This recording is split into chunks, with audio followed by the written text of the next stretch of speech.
I'm Dave Gray, and this week I learned can't trust anybody with your microdose of LSD. They'll put it places it shouldn't go. Hi, I'm Craig, and trust me with your microdoses of LSD. I will look after them. Just give them to me. What? Nobody ever gives me Just doses of LSD at random. God damn it! know. I don't do drugs anymore, so I'm relying on people to dose me against my will. Because then it's not my fault, and I can just enjoy it. Did you ever read? Just going off on a tangent. Do you remember? Was it everyone on the Titanic set was dosed with PCP? I've read that, yes. And everyone was like freaking out, apart from Bill Paxton, who knew what he was in for. Apparently, he must have done it before. So he just went and got a 6-pack of beer and just had a good time, whereas everyone else was like freaking the fuck out. That's because Bill Paxton was an amazing human being. He was a beautiful, beautiful, wonderful man, and I miss him. But yeah, I think it was 80 cast and crew. Somebody spiked their craft services table. Yeah, that's fucked up. I mean, I'm just saying. It must be nice to come up on drugs without realizing you've taken them. It must be like, oh, it's unusual. Oh no, that. I guess it depends on what you realize. Take. Yeah. But that ties in. This is Rares the Podcast mini episode 6 for Cape Fear. Yay. Hey. That does tie into Cape Fear. Yes, it does. Because the son is played by the child of a star of Titanic. Really? The son is played by Joe Anders, who is the child of Sam Mendes and Kate Winslet. That's why he looks just like Kate Winslet. I'm going to have a proper look at him now. I had not noticed that. Yep. See, I was tying it in. You were probably like, "What crazy shit is he talking about?" But no, there's a direct tie. So wait, Sam Mendes, is he still married to Kate Winslet? This is really old gossip. But I didn't realize they were married. Were they married? Yeah. No, they divorced in 2010, 2011, something like that.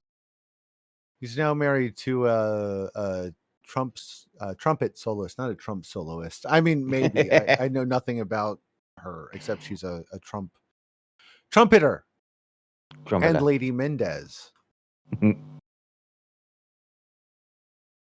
Does that mean that Sam is Joe there is a lord? I guess he was born in the U.S., so I don't know if he kept his American citizenship, or so he might not be. We are tangents. We went. They're good tangents. So this is good. Some good tangenting. Tangenting. Yeah. Yes. Let's go with that. Yes. So episode 6 is the one where, if you hadn't guessed, everybody gets dosed with acid. Which and I didn't even in the Chekhov's LSD didn't even occur to me. That's how slow I am sometimes. Of course, this was going to happen. Of course. What happens in the rest of the episode? The rest of the episode, we learn a bit about Max's time in prison. We learn about where Nevaeh has been the last little while, and we learn not much else. But wow, is that a wild ride? I didn't expect this episode. Like, it was funny. Oh God, it was. This show has not been like a laugh riot, but this was a funny fucking episode. And Bardem is so fucking funny, man, and weirdly charming because he's. Oh, I guess psychopaths can be quite charming, but he is really quite charming in this episode and very, very funny. He was being such a bitch, absolute bitch. When he speaks to Anna about how she's too old to carry his child, it was just like absolute fucking bitch. That scene, man. Okay. So this was a really funny episode. Before we get into that, there are some scenes that are just. This had some of my favorite scenes so far. The scene where he gets inducted into the. I don't know I don't know what religion they are. Weird They're chicken foot religion. yeah. I don't think they're. I don't know how close they are to the actual hoodoo and voodoo they are. I think it's hoodoo, given certain things, but I don't know enough about them to tell them apart, which that's on me. That scene is really good. Like, that is a tense scene. I never thought people screaming about leopards drowning in blood of goats would be tense, but that's a good one. That was super intense. And Paul Calderon? I love Yeah. Paul Calderon. Would you like some really boring trivia about Paul Yes, I Calderon? would love. Yay! He plays the same character in Justified, the new Justified spin-off, City Primeval, as he plays in Out of Sight, which means Wait, that Justified joins the live-action Elmore Leonard universe. nice. I knew Justified was an Elmore Leonard. I didn't know that they tied them in. Nice. That's They actually have. really good. I So like those that. two and Jackie Brown are all connected. Awesome. There you go. There's my trivia. But I love Paul Calderon. He's He's always always good. great. He was really good in God damn it, Bosch, the Yeah, Amazon detective series. He's really good in that. Always really like good. him. Really good as Bosch. He's great in King of New York, The Last Castle, Out of Sight. He's in Out of Sight, right? Yeah. Yeah. Yeah, we just talked about that. Yeah. 21 Grams. That's the movie I was trying to think of because Kevin or Tyler mentioned it in the chat. That's the movie I was trying to think of when I was thinking of Out of Sight, and I was like, "That's not right. That's not right." He's always great. He's always Yeah. great. He was in. Well, let's go way back. He was in the Short Ice play. That Oh, was like the second movie you picked on the podcast. fucking love that movie. That is a good one. Yeah, he That is played. actually. So carry on. No, you go for it. No, it's from the previous episode we recorded. I was talking about a film called Blue Film, and one of the other films that I said it was it was very had a lot in common with Mysterious Skin, but has a little bit in common with Short Eyes as well. So yeah, dark shit, but that's a different episode. So Yeah, I think in the play he played Jose Perez's character from the film. I'm sorry, I'm just totally brain farting on the character's name. But he yeah, was no, phenomenal in that film. I don't think I've ever he seen him in anything. was. Fucking incredible. Yeah, it's such a good one. It's dark as fuck, but it's such a good one. Anyway, yeah, he's excellent. That scene is excellent. The scene in the car with Max and Natalie is great. Yeah. The way, it's not a shock to be reminded that Javier Bardem is an excellent actor, but this one they have him all over the place, and he plays it all fantastically. This is some incredible casting. Yeah, everyone was firing on all cylinders in this one because Yep. they everything that these actors do well, they got to do. Like Amy Adams was really funny, and Amy Adams is a funny actress, and she has not had the opportunity to be funny in this program. But when she said, said, "What's the matter, slut? Got your tongue?" I cackled. This is a really bitchy episode of Cape Fear. Everyone was out for everyone. Everybody was in a mood, except for Zach, because I don't think Zach feels human emotions. There's so many wild reveals in this one, man. Like learning about Anna's anger management courses. Yeah. Being sober for 17 years as she's slowly as the drugs kick in. It was just, this is what I wanted. Like, I wasn't sure what they would do. I kind of thought I'd figured out what was going to happen and how everything was going to play out. But everybody high on LSD while sweating they are all slick human beings. Yeah. They all look like they're about to get into a WWE ring. They're so oiled up, but in this is just sweat. And it was, I was not expecting this. This episode was actually directed by Trey Edward Schultz, who did Hurry Up Tomorrow, It Comes at Night, and Waves. And is it Krishna? I love that fucking movie. Yeah, Krishna. Yeah, Krishna is also that's the only movie he did that I enjoyed. T has made us watch the others, and I am not much of a fan. Like, I think his stuff is all good on paper. Like, it's a good idea. I just don't think they land. Mm. CT would be here with us if we told him that. He'd watch every episode immediately. Yeah, true.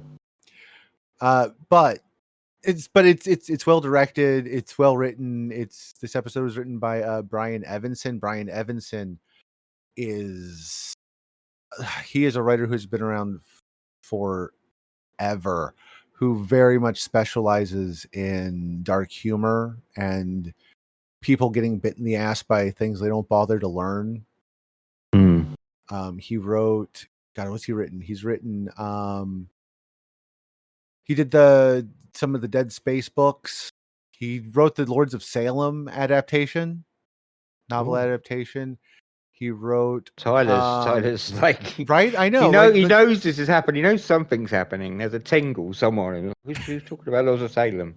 The T is not here. He's written some really good nonfiction books. Like, he is a solid writer. He wrote, I'm trying to remember the name, that the TV show about Robert Berchtold, A Friend of the Family, from like 2002, I think. The one with Anna Paquin and Colin Hanks. I think that's what it's called. But he's a solid writer of genre stuff. Yeah, So like this one just really came together, definitely. and I was waiting for the show to surprise me, and it surprised me so much this episode. Same. He stole their cat. He Now, stole did their he cat. steal their cat, or did it just want to get away from his horrible family and go over to where the good cooking is? I I love how much he judges them when he hears the cat's name. I mean, there's so many great little moments in this episode. That being one, when he confronts the podcaster. Yeah. I mean, like, usually I don't mind spoilers for these minisodes, but there was so much going on in here, and I feel like if folks should go in as blind as possible. And I know if you're listening to this, you've probably watched it. But if you haven't, you should at least watch this episode and then make up your mind if you're going to watch the rest, because this episode is wonderful. Yeah. It's my favorite episode of the season so far. Oh, yeah. Easily.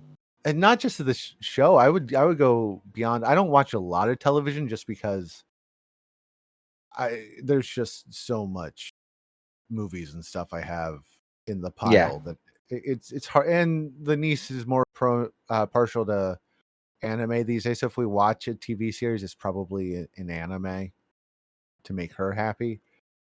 So, but out of what I've seen a lot of dour po-face things about ultra rich people on Paramount that makes Tyler happy. But this was probably my favorite television episode of anything so far this year. Although I am behind on the stats, so that could change. Okay. But this was a great time. Yeah, I completely agree. Like, it's a really masterful tightrope walk, because it starts off so intense and then goes into the dark comedy really smoothly, but stays kind of intense as well. When Lily Collier shoots something, it's a real shocking moment, and the look on her face is kind of priceless. I think she is really good in this episode.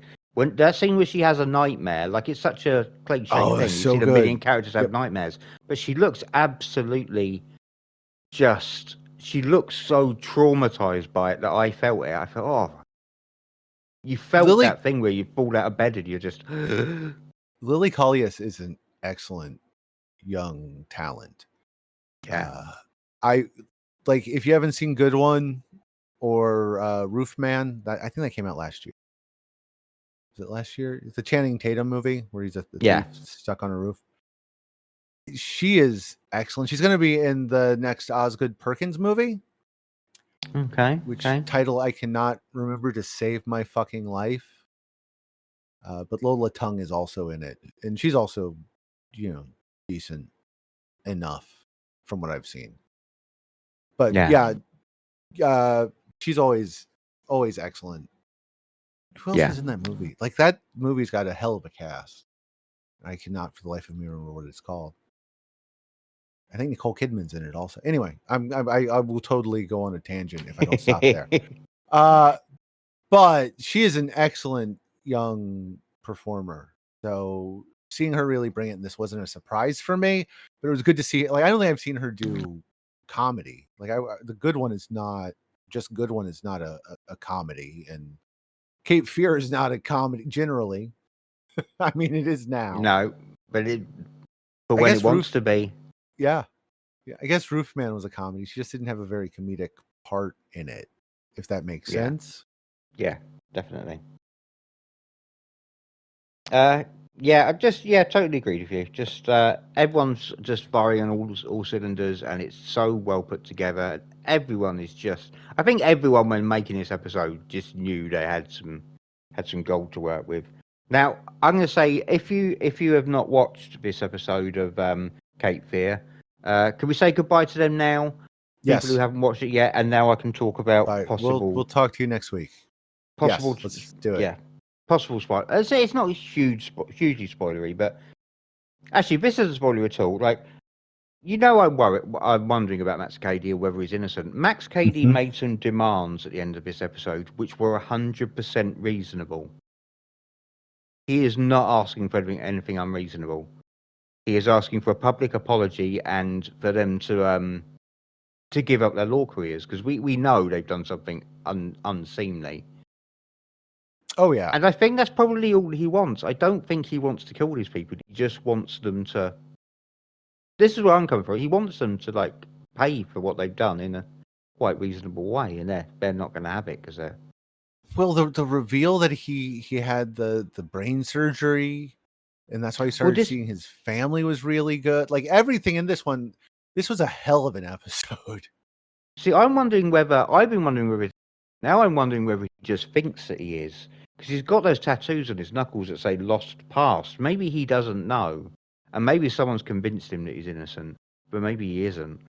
Maybe I don't There know. are obviously people outside of this main cast who are fucking with them. Oh yeah, The daughter, Juliette Lewis. Yep. There's an outside force maybe that we haven't even been introduced to yet. Well, like, we think that, like, they made us think that he was manipulating the daughter, but is it Juliette Lewis? Because she sent the daughter had that postcard of the cross on the hill, which we know is a bad place for him, and that's sent to him as a taunt in this episode. So yes, he's being stalked in this episode. He's the one freaking out. Yeah, so there's a lot going on that I'm really curious to see how they pull it off. I I've I don't know if have you seen Nick and Tosca's other stuff? He did Channel Zero. I have not seen Channel Zero. I know Stephanie really likes it, but I've not seen it. And the A Friend of the Family series I mentioned earlier. That's also one of his.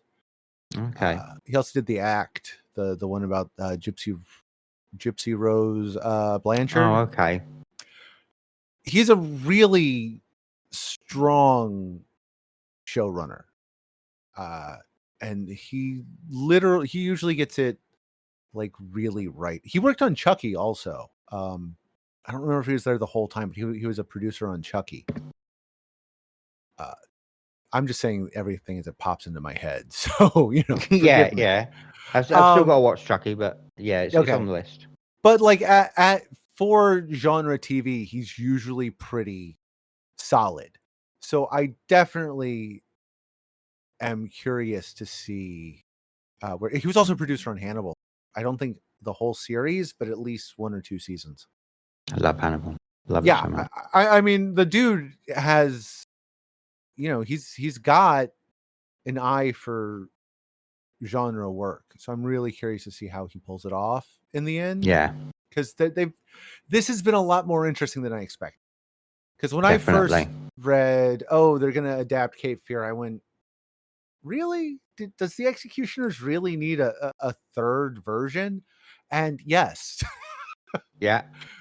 And what I consider to be really boring casting has turned out to be really excellent casting. I'll happily Yep. admit that I was wrong there. Yep. Because it's much more in the way that Scorsese's film was a little murkier than the first one. This is murkier still. You yeah. know. Same. When I read the casting, I was like, well, it's good to see CCH Pounder, and Jamie Hector get big roles because it's been a while since I've seen them do much in anything. But damn, everybody's brought it. Like top tier stuff so far. Did you know that Martin Scorsese's daughter appears? One of his daughters appears in an episode. Oh, I Or didn't will know that. appear No, in an episode. Yeah. Um.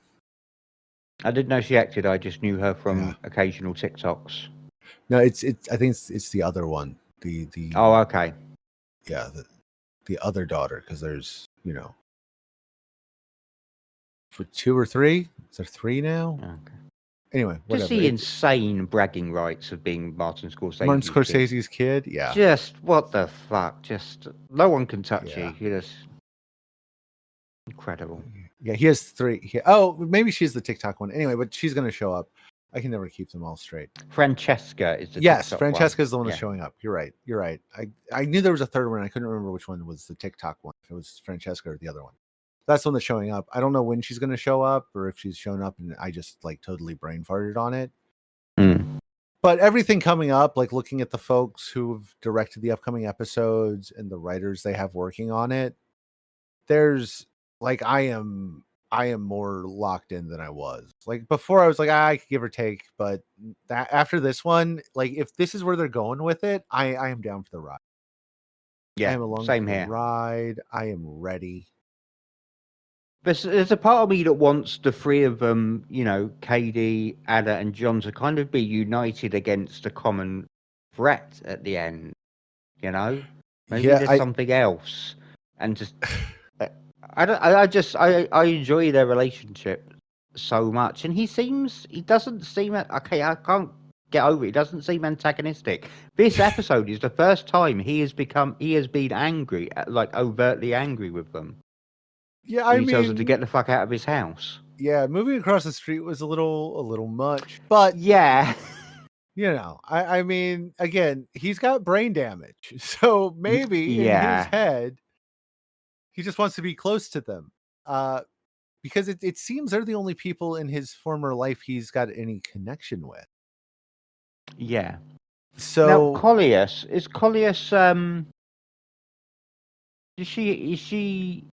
is her surname like his don't know whether I'm meant to say Hispanic or Latino. I do not know these days, but is that we're wondering about her parentage, aren't we? It's we're especially after this episode, there was a line at the end where it's like, oh, is she is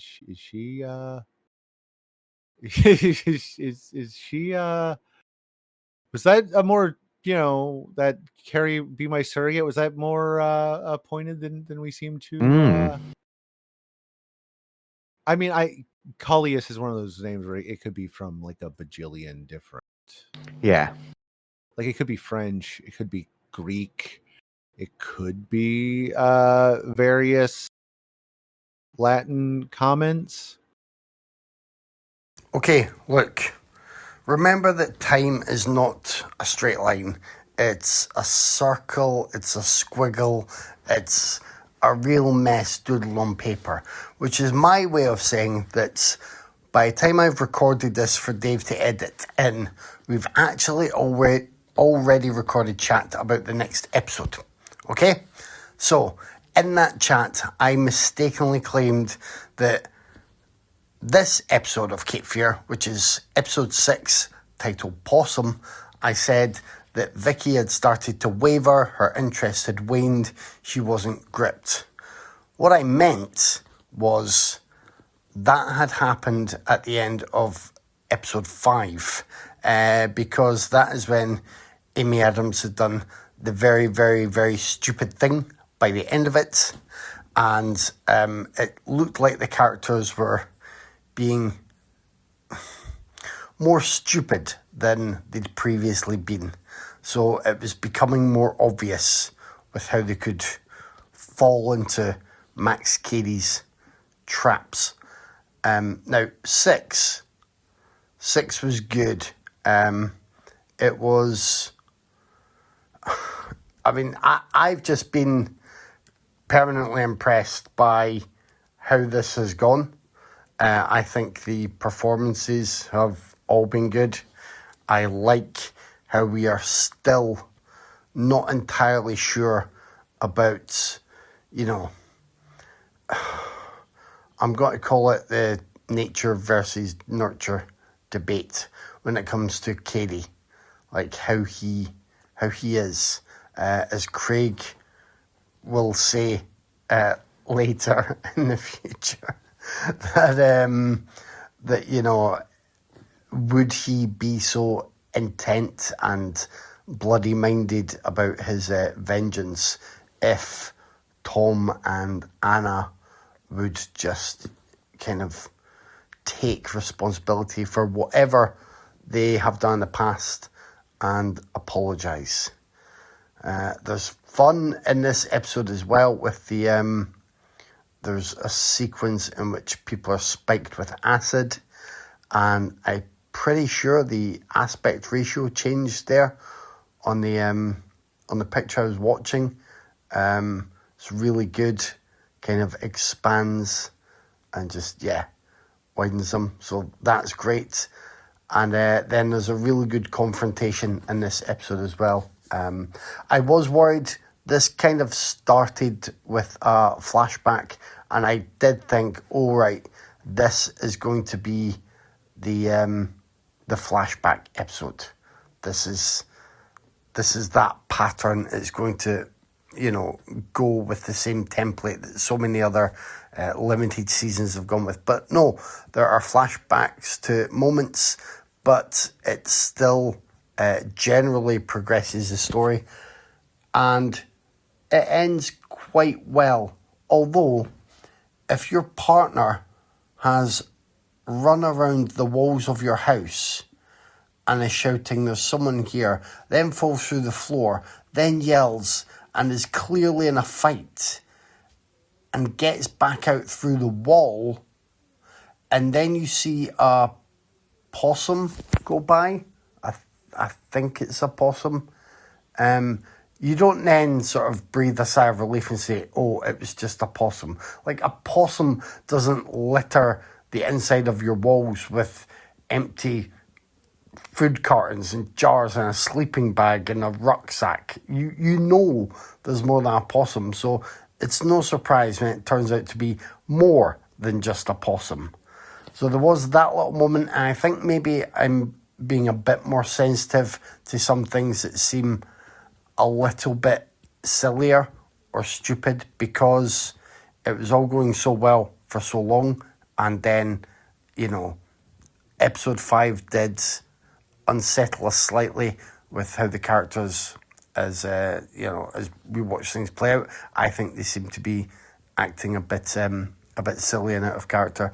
But this did enough to bring us back in anyway, and then the next episode you will hear that conversation about it very soon. I already heard it because I was in it last night, and then that recording goes up after this one. So time is just, you know, it's funny. Time is funny. Cape Fear is not funny.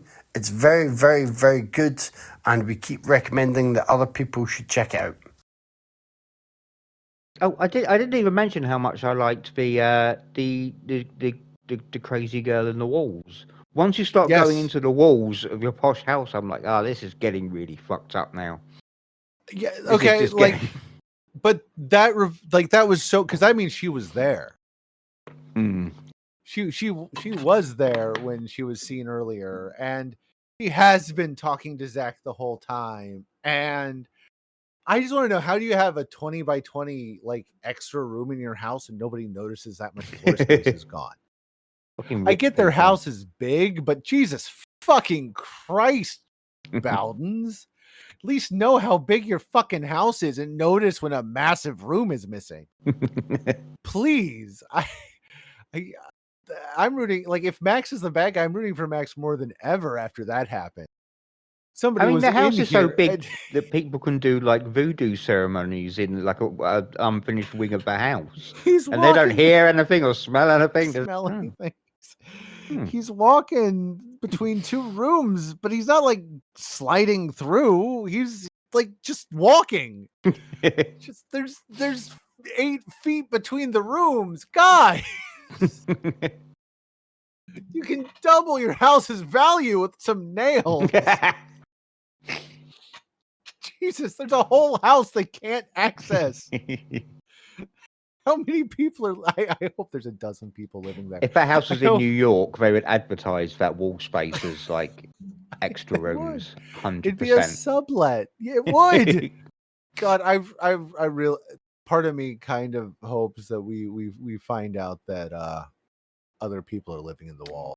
If Ethan Embry is living in the wall, I will be very happy. I'm just putting that out there. Yeah, I really, I'm like I've said it every week. I'm down for what happens next, but after this, man, I am so on board. I am so. If this is like an upswing right up to the finale, then we're in for a treat. Yes, absolutely agree. I can't wait for the next episode. Woo! As always, you can find us on Instagram at Raiders_of_the_podcast, on Blue Sky, Facebook, what else? I think Mastodon, other places. We're just Raiders of the Podcast. You can find us wherever you get your podcasts. You can hear us directly on our blog spot, raidersofthepodcast.blogspot.com. And you can find us on YouTube as Raiders of the Podcast. Remember, we got a new main episode every Sunday, and we should have mini episodes every Wednesday. As always, thanks for joining me. Thanks for listening. I'll talk to you guys next week. Talk to you next week.